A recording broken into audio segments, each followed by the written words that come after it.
ada dua tantangan besar. Yang pertama yaitu eksternal, yaitu tantangan yang datang dari luar. Yang kedua, internal, tantangan yang datang dari dalam. Kita bahas dulu eksternal. Apa itu yang menjadi tantangan eksternal? Yaitu arus globalisasi.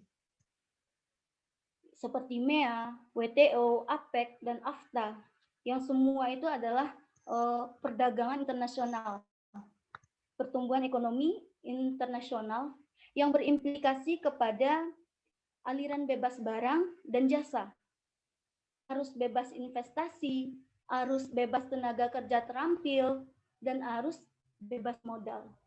Nah, di sini kita perlu mempersiapkan diri, khususnya Prodi PGMI, kita harus mampu mencetak lulusan PGMI yang mampu bersaing baik di ranah nasional nantinya maupun ranah internasional agar PGMI ini tetap eksis begitu. Nah, yang kedua itu ada tantangan internal, yaitu mutu pendidikan, total quality education. Di sini ada input, proses, dan output. Kalau saya terlalu cepat, tolong ditegur.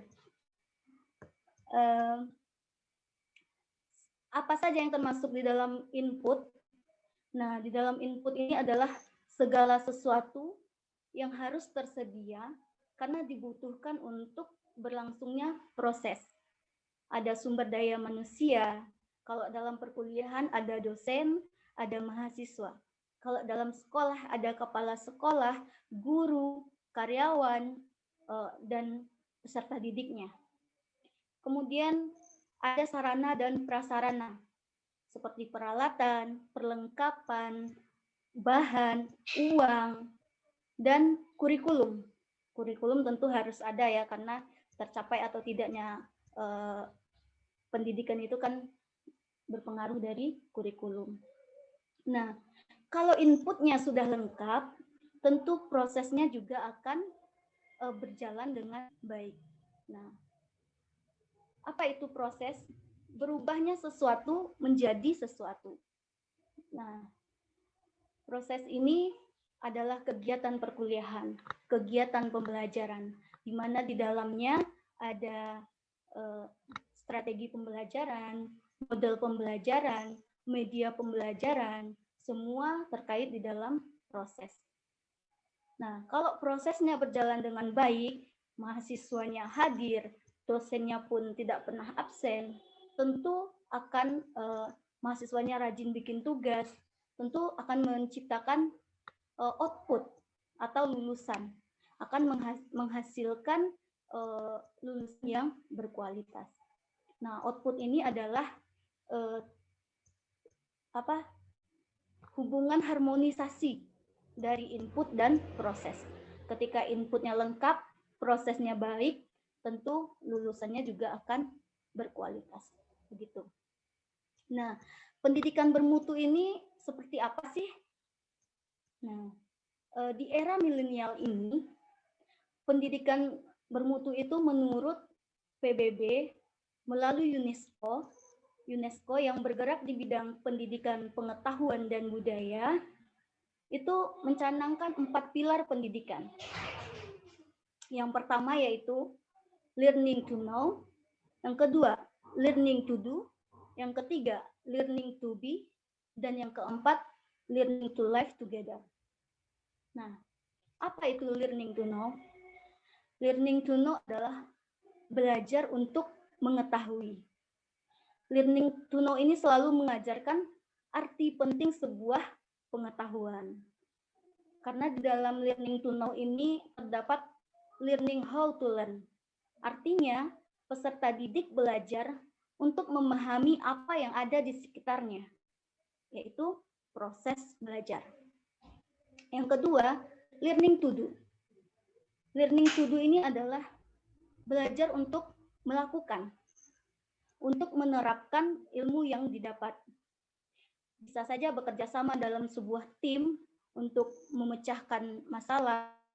To do ini juga berkaitan dengan hard skill dan soft skill. Kita tahu ya, hard skill ini kemampuan yang menuntut fisik, kecakapan ilmu pengetahuan dan teknologi, kemudian keterampilan, itu masuk kepada hard skill. Kemudian soft skill. Soft skill ini lebih kepada mengacu kepada kepribadian, bagaimana kemampuan kita berbahasa, kemampuan kita untuk berbuat, apalagi guru ya. Dalam istilah Jawa, guru itu digugu dan ditiru. Dari segi pakaian, dari segi penampilan, cara berbicara, bahasa yang dikeluarkan tentu semua menjadi teladan nantinya ketika kita telah terjun ke lapangan. Nah, kemudian learning to be. Learning to be ini adalah menjadikan sesuatu. Nah, bahwasanya penting mendidik dan melatih peserta didik untuk menjadi seseorang atau menjadi pribadi yang mandiri sehingga bisa mencapai cita-cita dan impian yang mereka inginkan. Di sini tugas kita adalah mengantarkan mereka untuk menjadi seseorang. Kemudian learning to live together.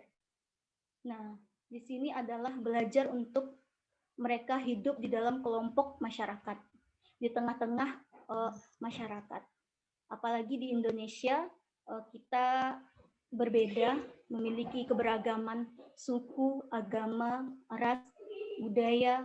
Tentu kita harus mempersiapkan peserta didik yang mampu hidup di tengah-tengah perbedaan tersebut.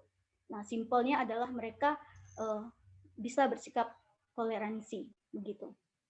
Nah, ketika 4 pilar ini sudah dijalankan dengan sebaik mungkin, maka saya yakin prodi PGMI ini khususnya ya akan mampu menjawab tantangan internal ini di era milenial.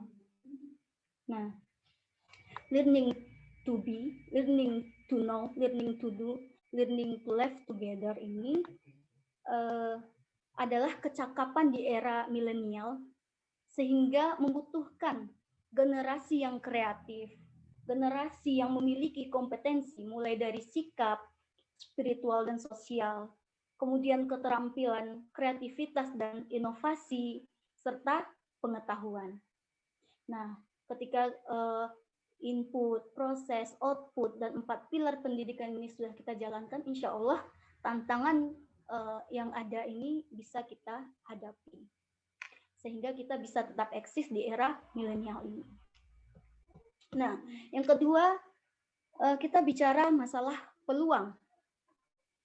Nah, teman-teman, membahas tentang peluang. Teman-teman harus menyadari bahwasannya jurusan PGMI ini adalah jurusan serba bisa. Kenapa saya menyebutnya demikian? Karena teman-teman dituntut untuk bisa semua mata pelajaran. Baik mata pelajaran umum maupun mata pelajaran agama. Nah, selain itu, teman-teman juga dituntut untuk nantinya bisa bernyanyi, bisa menari, bisa membuat sebuah karya. Kenapa? Karena teman-teman mengajar, mendidik anak-anak yang masih suka edutainment, yaitu belajar sambil bermain. Maka teman-teman dituntut untuk hal itu. Nggak ada matkul statistik ya? Nah, untuk peluang jangan risau ya. Teman-teman tidak kuliah di kampus besar seperti nah itu dari situ lurus terus dikorek. Jangan risau. Ada istilah yang mengatakan bahwasanya lebih baik jadi kepala semut daripada ekor gajah. Nah, teman-teman kuliah di universitas favorit, tapi teman-teman tidak terlihat di sana. Akan lebih baik ketika teman-teman kuliah di kampus yang masih berkembang, masih menuju maju, namun teman-teman menjadi orang yang nomor 1 di sana. Nah, itu yang perlu teman-teman sadari ketika telah masuk atau memilih jurusan PGMI di kampus IUKI ini. Yang pertama peluangnya adalah guru SD atau MI. Ini sudah pasti ya.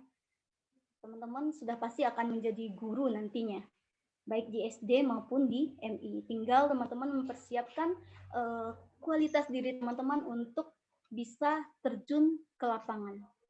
Sehingga ketika teman-teman telah terjun di lapangan nanti, itu memiliki tanggung jawab, khususnya PPL ya, atau sebelum lulus itu ada PPL. Ketika teman-teman dikirim ke sebuah sekolah, nah baik SD ataupun MI, nanti teman-teman harus membuktikan bahwasanya mahasiswa prodi PGMI UKI ini kualitas, mampu bersaing. Ketika teman-teman menunjukkan kualitas diri teman-teman, itu juga akan membuka gerbang untuk siswa-siswa yang ada di sekolah-sekolah masuk ke jurusan PGMI ini, begitu. Kemudian teman-teman bisa menjadi konsultan pendidikan di tingkat dasar. Nah, barangkali teman-teman bisa membuka unit pelayanan bagi mereka yang ingin mendirikan sekolah baru. Nah, karena teman-teman menguasai berada di jurusan PGMI, pastinya menguasai tentang pendidikan dasar. Nah, teman-teman nanti bisa membuka unit pelayanan seperti itu, bisa jadi. Kemudian dosen, teman-teman bisa menjadi dosen ketika teman-teman lanjutkan pendidikannya ke tingkat S2. Nah, itu insya Allah teman-teman bisa jadi dosen. Kemudian menjadi penulis pendidikan dasar, baik di bidang penelitian maupun pengembangan bahan ajar dan media perangkat pembelajaran di tingkat dasar. Itu banyak ya teman-teman di lulusan PGMI itu yang karena sekarang pembelajarannya daring, mereka bikin YouTube untuk pembelajaran, atau bisa jadi teman-teman bikin sebuah buku untuk bahan ajar, bikin media pembelajaran, itu bisa jadi bagi teman-teman yang hobi menulis ini sangat baik untuk dikembangkan. Kemudian konselor atau pendamping anak-anak di tingkat dasar. Seperti yang kita ketahui bahwasanya di tingkat SD atau MI itu tidak ada guru BK. Guru kelas merangkup menjadi guru BK. Nah, nanti teman-teman juga bisa menjadi konselor karena teman-teman juga belajar tentang psikologi kepribadian, perkembangan, psikologi agama, dan psikologi lainnya. Kemudian entrepreneur atau wirausaha. Ini bisa ya, seperti yang entrepreneurship bidang pendidikan dasar ini sama ya dengan entrepreneur, yaitu menjadi wirausaha di bidang pendidikan. Itu tidak menutup kemungkinan. Kemudian menjadi ASN, ini sudah banyak membuktikan bahwasanya sekarang jurusan PGMI itu juga bisa menjadi PNS gitu. Dulu sempat ada masalah ya, tidak bisanya jurusan PGMI, tapi kalau sekarang sudah banyak teman-teman saya yang jadi PNS itu di SD atau MI. Kemudian pembina spiritual pendidikan dasar, ini sama dengan konselor tadi. Nah, ada satu hal yang mungkin belum saya tuliskan, ini pengalaman pribadi saya, bahwasanya ketika teman-teman nggak bisa ngajar di SD atau MI yang formal, jadi dosen mungkin nggak bisa lanjut, teman-teman bisa loh jadi guru privat. Kenapa? Karena teman-teman menguasai semua mata pelajaran, apalagi pada masa pandemi ini. Ketika siswa harus belajar di rumah, orang tuanya tidak bisa mengajarkan, nah tentu mereka butuh guru privat. Nah, untuk tingkat SD yang dicari itu siapa? Ya lulusan PGMI. Karena teman-teman menguasai semua mata pelajaran. Dan saya sendiri sudah membuktikannya. Itu cukup menghasilkan. Jadi teman-teman di PGMI ini tidak usah ragu, nanti setelah lulus saya akan jadi apa, ijazah saya akan saya bawa kemana, itu tidak perlu dipikirkan. Karena seiring berkembangnya zaman juga seiring berubahnya kebijakan-kebijakan. Nah, nanti teman-teman harus mempersiapkan hal itu. Lanjut ke masa depan. Oke, berbicara tentang masa depan. Peluang-peluang yang saya sebutkan tadi adalah masa depan dari lulusan prodi PGMI. Semua itu bisa teman-teman wujudkan dengan mengoptimalkan kualitas diri. Ketika teman-teman sudah memilih jurusan PGMI, maka fokuslah, belajarlah sungguh-sungguh. Jika ada yang masuk ke prodi PGMI karena terpaksa, karena tidak lulus di jurusan lain, atau tidak ada pilihan lain, atau merasa tersesat, maka bersyukurlah, karena teman-teman tersesat di jalan yang benar. Kenapa? Kenapa saya mengatakan tersesat di jalan yang benar? Karena teman-teman menjadi guru. Ayo, guru. Teman-teman bisa menjadi guru itu karena siapa? Karena guru. Ada yang bisa jadi dokter karena siapa? Karena guru. Nah, maka ketika kita sudah berada di suatu pilihan kita, maka jalani dengan sebaik mungkin. Nah, prodi PGMI ini tentunya nanti akan menghasilkan guru kelas yang profesional. Dalam Undang-Undang Pasal 1 Ayat 1 menyebutkan bahwasannya guru profesional itu yaitu yang mampu mengarahkan, mampu mengajar, mendidik, menilai, mengevaluasi kepada pendidikan peserta didik pada pendidikan formal, pendidikan dasar, dan pendidikan menengah. Nah, kemudian guru kelas yang profesional ini juga guru yang menguasai kurikulum, guru yang menguasai materi pembelajaran, strategi, model, media pembelajaran, guru yang memiliki moral, serta guru yang disiplin. Nah, itu adalah ciri-ciri guru profesional. Jika teman-teman sudah memiliki itu semua, maka teman-teman bisa disebut sebagai guru profesional. Yang kedua yaitu, maaf, itu di PPT-nya masih belum terubah ya. Yang kedua yaitu guru yang kualifikatif, ya. Oh iya, guru yang kualifikatif memiliki 4 kompetensi, yaitu kompetensi pedagogik,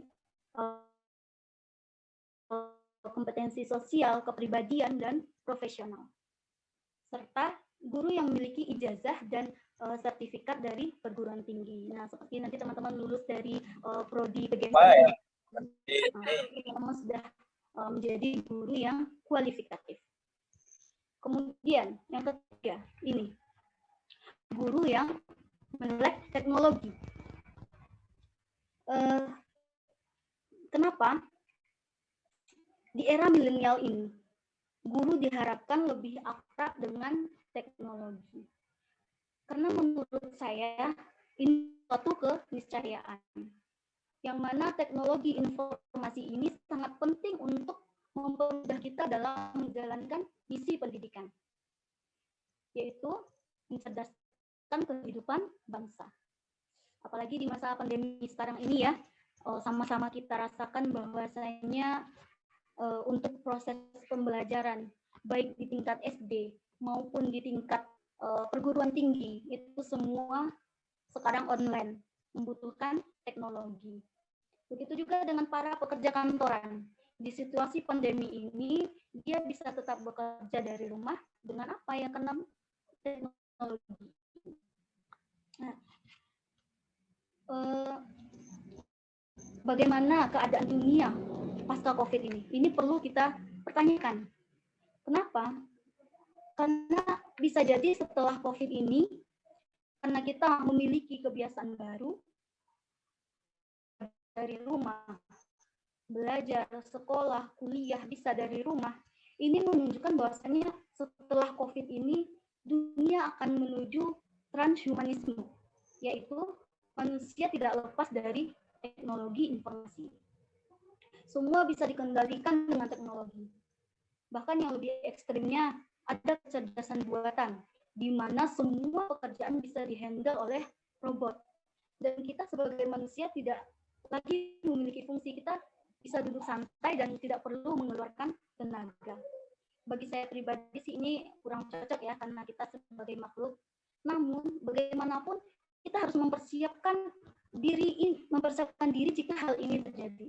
Seperti yang kata Pak Gugun bilang tadi, bahwasanya bisa jadi kita kuliah online ini, keadaan semasa pandemi ini baru gerbang untuk kemajuan teknologi ini. Nah, kita harus mempersiapkan diri untuk hal itu. Nah, selain itu, di era milenial yang canggih ini, tantangan yang lebih berbahaya lagi yaitu dekadensi moral atau kemerosotan moral.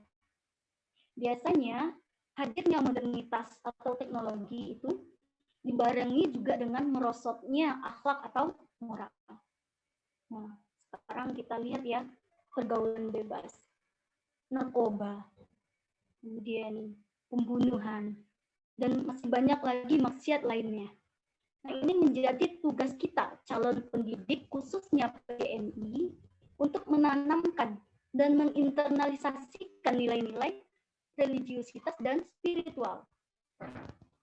Jangan sampai kita hanya bersifat learning to know, mentransfer ilmu, sehingga yang terisi hanya kecerdasan intelektual saja. Kecerdasan moralnya terlupakan. Nah, ini sehingga tidak seimbangnya antara kecerdasan intelektual dengan kecerdasan moral. Maka nanti ketika mereka sukses, ketika mereka menjadi seseorang, maka akan lahir ketika dia menjadi pemimpin, lahirlah pemimpin yang tidak jujur, pemimpin yang tidak adil. Ketika dia menjadi guru, lahirlah guru yang hanya pintar tapi tidak berakhlak. Ketika dia jadi pengusaha, lahirlah pengusaha yang tidak jujur tadi. Ketika dia menjadi pejabat, lahirlah pejabat yang pemimpin yang menyengsarakan rakyatnya. Nah, ini. Namun ketika kita guru di tingkat dasar ini menguatkan fondasinya, menanamkan nilai-nilai dari sejak dini, menyeimbangkan antara kecerdasan intelektual dengan kecerdasan moral, maka insya Allah nanti akan lahir pemimpin. Ketika dia jadi pemimpin, pemimpin yang adil, pemimpin yang pro terhadap rakyat. Kemudian ketika dia jadi pejabat, pejabat yang jujur. Ketika dia jadi pengusaha yang jujur. Ketika dia jadi guru, dokter, dan lain sebagainya, itu menjadi profesi yang bersifat positif, begitu. Nah, ini adalah tantangan bagi kita khususnya di prodi PGMI ini. Di prodi PGMI yang nantinya akan terjun di lapangan, akan menjadi pendidik di sekolah dasar. Kita adalah pondasinya. Ketika kita beri, seperti yang saya bilang tadi, ketika kita kuat pondasinya, maka insya Allah mereka tidak akan goyah untuk hal-hal yang negatif nantinya yang datang. Baik, mungkin hanya sekian dari saya, mungkin sudah cukup panjang ya. Mohon maaf atas segala kesalahan. Terima kasih atas perhatian. Saya akhiri. Assalamualaikum warahmatullahi wabarakatuh. Waalaikumsalam warahmatullahi Waalaikumsalam warahmatullahi wabarakatuh. Terima kasih. Wabarakatuh. Iya, ini agak jauh juga lumayan. Terima kasih kepada Ibu Wila MPD. Suaranya itu.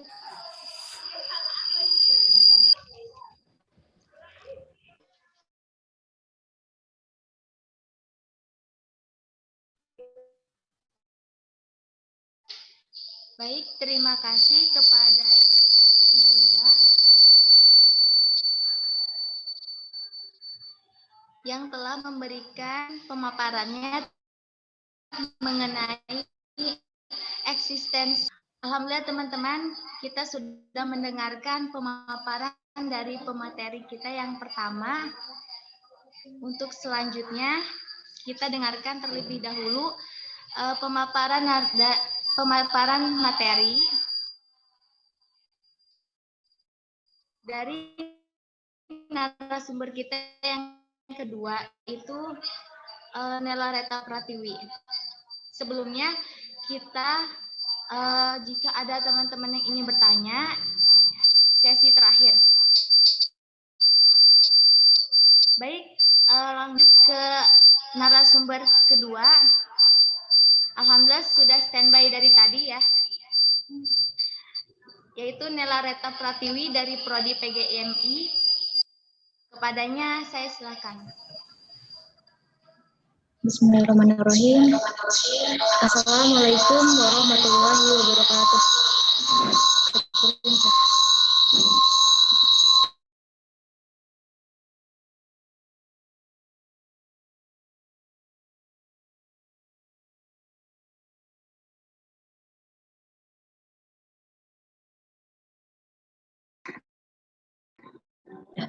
Assalamualaikum warahmatullahi wabarakatuh. Baik teman-teman, terima kasih kepada moderator yang sudah mempersilahkan saya. Langsung aja kita masuk ke materi. Kali ini pembahasannya lumayan simpel. Nah, sebentar. Kita akan mengulas secara singkat aja. Apa sih isinya? Apa sih yang kita pelajari di Prodi PGMI? Baik. Pertanyaan pertama yang pasti bakalan ada di benak teman-teman semua, apalagi untuk semester baru yang baru masuk bergabung, apa bedanya PGMI dan PGSD? Gitu. Kenapa di kampus kita PGMI enggak PGSD aja? Kenapa di kampus orang PGSD, kita sendiri PGMI gitu? Misalkan. Alasannya karena PGMI ini berada pada perguruan tinggi Islam, seperti itu. Selanjutnya perbedaannya yang kedua adalah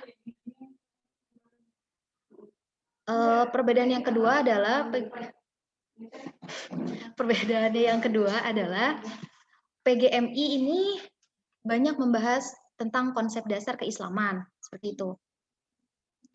Lalu, menurut Permendiknas nomor 16 tahun 2007 tentang standar kompetensi guru, guru pada SD dan MI atau bentuk lain yang sederajat harus memiliki kualifikasi akademik pendidikan minimum diploma 4 atau sarjana 1 S1 yang dalam bidang pendidikan SD atau MI, PGSD atau PGMI, atau psikologi yang diperoleh dari program studi yang terakreditasi. Jadi, kalau ada bahasan bahwa lulusan PGMI nggak bisa menjadi guru kelas, itu salah banget, itu salah besar. Karena apa? Karena sebenarnya lulusan PGMI itu setara. Kata siapa? Ini yang jadi. Nggak kedengeran ya? Kecil suaranya. Kan kedengeran. Kenapa itu? Kenapa? Potong.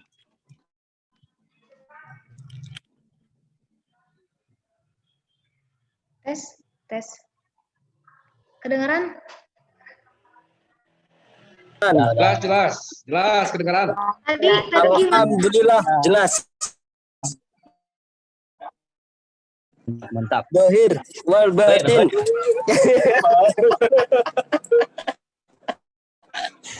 Yang tadi gimana?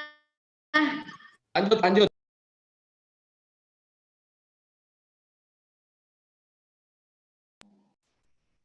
Yang Nelanya jangan di-mute dong, itu di-mute Nel.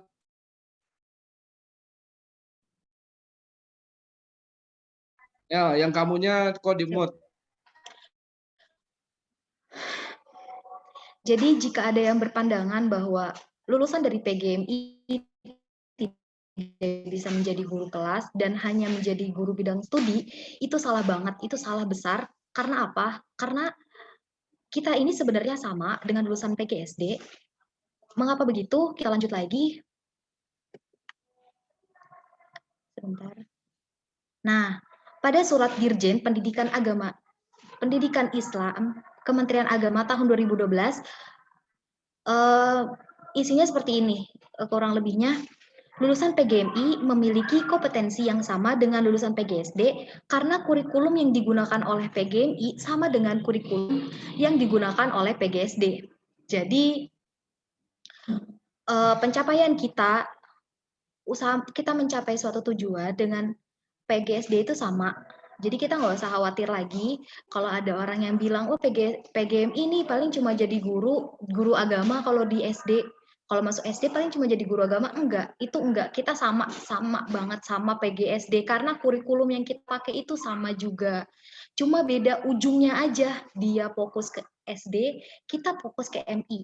Jadi untuk materi kita Gitu.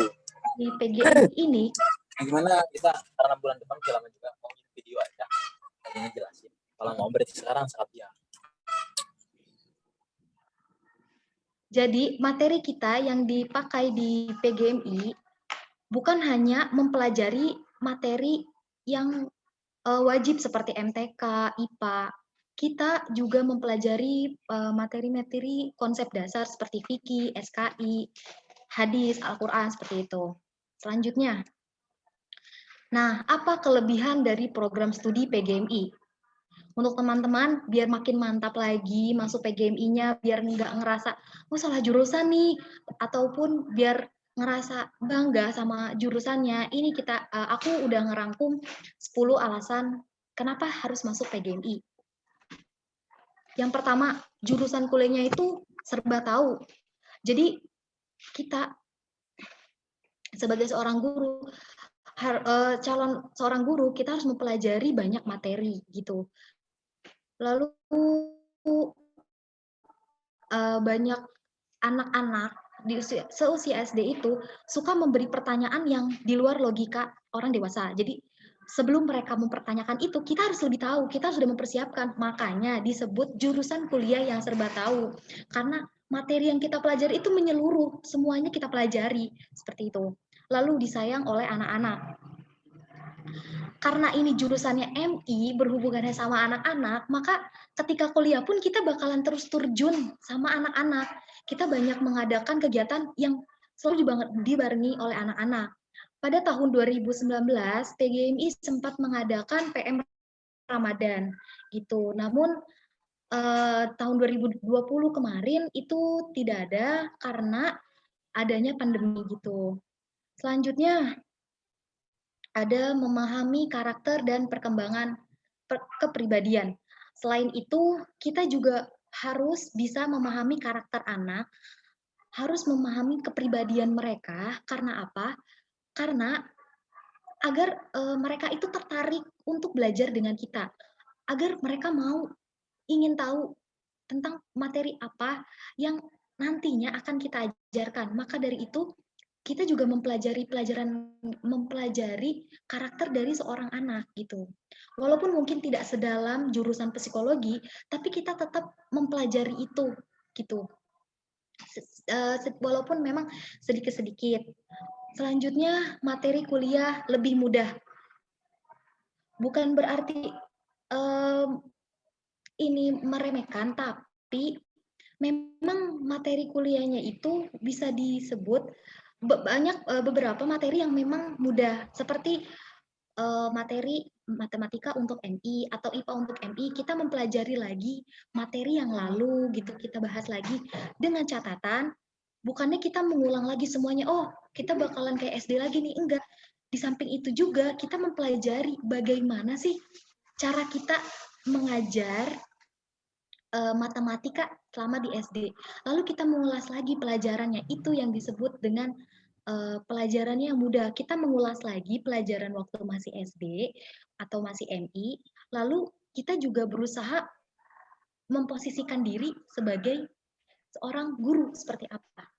Lalu selanjutnya yang kelima adalah sistem pembelajarannya yang menyenangkan. Yang aku rasa selama ada di PGMI juga ngerasa itu senang banget, happy banget karena banyak ketemu sama anak kecil, terus juga kalau misalkan ada kita belajar menjadi guru, teman-teman sekelas pura-pura jadi kayak anak kecil, itu juga jadi belajar buat kita gitu. Nanti harus ngadepin anak yang kadang bawel, yang emang diem gimana gitu. Kita belajar di situ juga. Terus selanjutnya ada jurusan kuliah yang serba bisa. Selain tadi jurusannya itu yang serba tahu, kita juga harus serba bisa. Jangan tugas ya. Selain jurusannya serba tahu, kita juga harus serba bisa. Kenapa? Karena eskul pada nanti di SD itu bakalan banyak.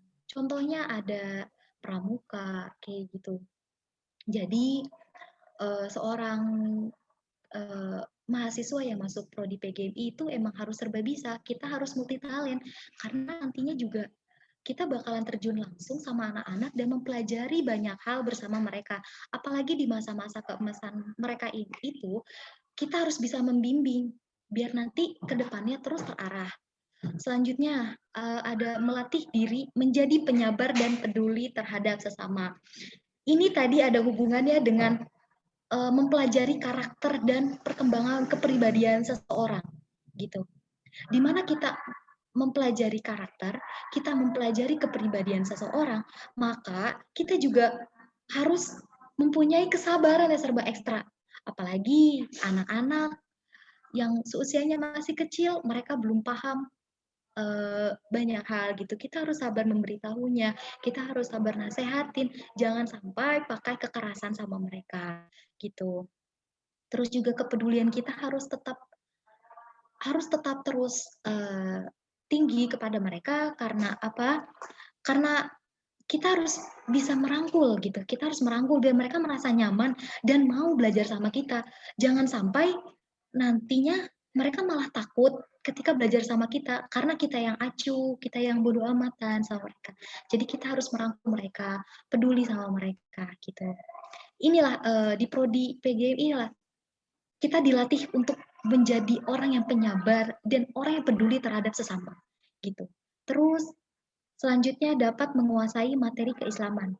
Ini sebenarnya kelebihan yang ada di jurusan PGMI ketimbang di PGSD karena pembelajaran keislamannya itu yang lebih dalam. Karena nantinya ketika kita terjun langsung, pembelajaran fikih SKI pada sekolah MI itu akan sering ketimbang ketemunya di SD. Walaupun nantinya kita belajar di SD, tapi materi ini tuh memang untuk kita sendiri, pembelajaran untuk kita sendiri, seperti itu. Jadi kita juga belajar sambil kita memahami, oh gini loh tentang keislaman, kita juga memperdalam keislaman kita lagi, gitu. Selanjutnya, prospek kerjanya yang banyak. Tadi sudah dijelaskan secara rinci oleh Bu Wila, prospek apa aja yang bisa mahasiswa PGMI ambil setelah lulus. Gak usah bingung-bingung, bukan cuma jadi guru doang. Ternyata banyak banget. Kita bisa jadi konselor tadi, atau bisa menjadi penulis, atau menjadi guru privat. Banyak banget ternyata. Gak usah takut, pokoknya untuk kedepannya kita menjadi mahasiswa PGMI yang katanya jurusannya nggak ada sedikit lah gitu ya prospeknya, ternyata enggak, kita banyak banget peluang kerjanya, nggak usah takut apalagi di era milenial ini. Terus selanjutnya menjadi mahasiswa yang paling rapi penampilannya. Nah ini yang emang penting banget sih, karena kita harus dituntut rapi, harus dituntut untuk menjadi panutan gitu. Nantinya juga kita menjadi panutan, menjadi role model. Semakin kita rapi, semakin kita menjadi orang yang tertib, maka anak-anak pun, anak peserta didik pun merasa bahwa kita orang yang baik yang harus dicontoh sama mereka. Kalau kitanya pakaiannya kotor, gak rapi, itu pasti mereka juga ngerasanya, ih kok guru gitu ya, malah kasihan gitu ke merekanya. Nanti malah ngikutin kita juga yang salah gitu. Jadi dari PGMI inilah gitu, kita udah mulai belajar untuk menjadi orang yang rapi agar nantinya terbiasa gitu. Kita udah nggak kagok lagi saat terjun di dunia kerja gitu. Udah, mungkin cukup sekian dari saya. Udah. Selanjutnya, Tasya. Udah. Mana sih?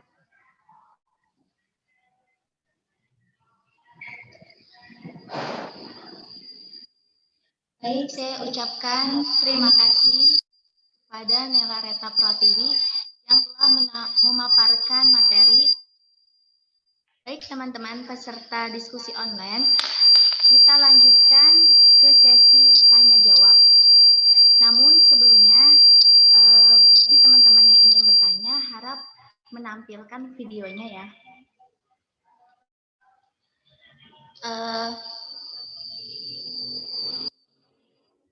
Saya persilahkan kepada siapapun yang ingin bertanya dengan menyebutkan identitasnya.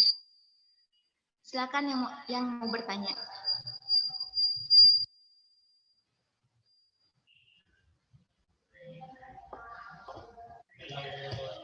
Kak.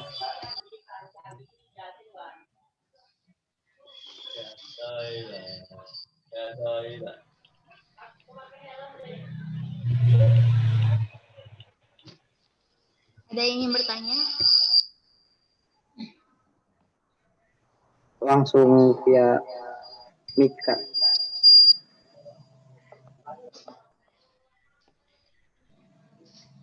Ya, silakan. Langsung via mic.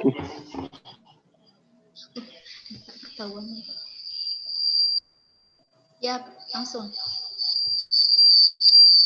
Assalamualaikum warahmatullahi wabarakatuh. Waalaikumsalam warahmatullahi wabarakatuh. Nama saya Muhammad Alfirji Sofyan dari